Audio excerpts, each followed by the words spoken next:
You know when you've got the bit between your teeth? I've almost done the skating boards, by the way. They're looking pretty sweet. Pretty sweet. Downstairs is fucked and won't be able to gloss that. But the other 2 floors I can, and they're looking mint. Celebrities.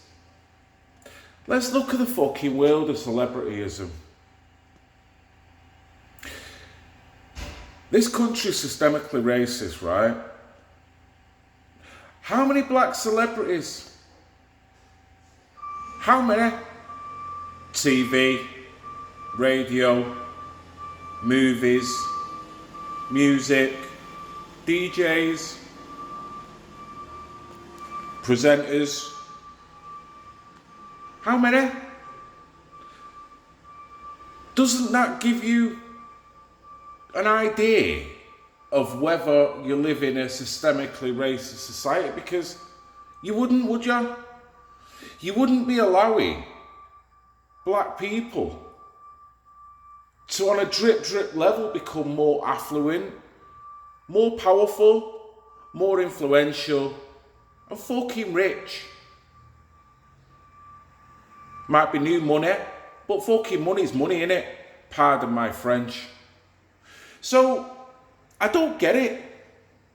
Some of these presenters, some of these musicians, whether they be rappers or musicians or singers, they're deified as fucking gods by whites and by blacks and by Chinese and by fucking Puerto Ricans as well.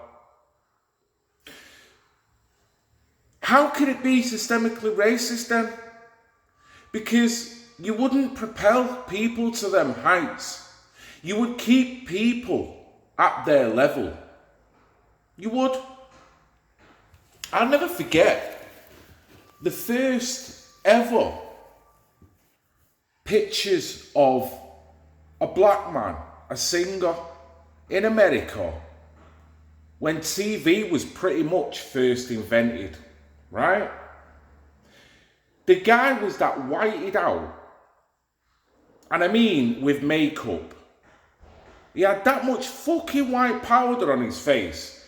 It was like he was just sat in the green room with fucking Al Pacino.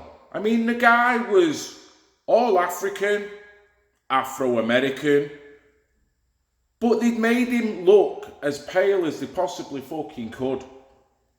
And it was a shame that they wanted to show the music, the heart and soul of what that genre he was singing represented, but they didn't want to display the colour of his skin. And that said it all back then. I look at it now and I think, it is nothing like that now. It's the 180. Music has changed, and music will go on and change. Music progresses, develops, and in some ways it loops the loop as well. Before you know it, we'll all be running around in fucking flares again. It's the way it is. Cycles.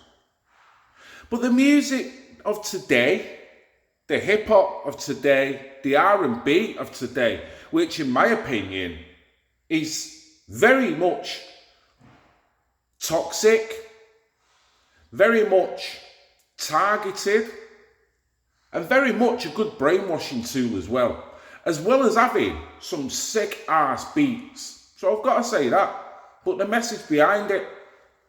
And I look at it and I think, black people, producers, rappers, singers, they're celebrated for being black. They're not asked to sit in the fucking green room with Al Pacino and then come out. No. It's probably, the blackness is exaggerated to the point. Let's face it. Most rap now is not talking about social decline, broken glass everywhere, people pissing on the stairs, they just don't care. I can't take the smell, I can't take the noise, got no money to move out, I guess I got no choice. That's social decline. Now, what's it on about? With films, black people portray themselves in a very affluent way, and so they should. Just like white people, just like Chinese, just like them fucking Puerto Ricans. Even though the Puerto Ricans probably scratching on socialistic values, along with Cuba, along with all that side to a degree. Maybe, maybe not, but you get the fucking point.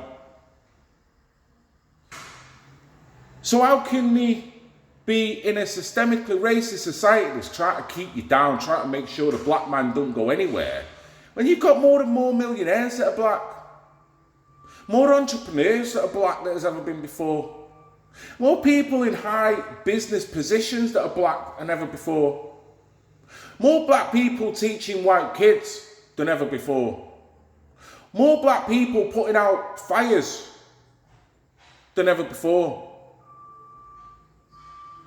So what statue do you pull down for that? I'm going to finish my skating boards off.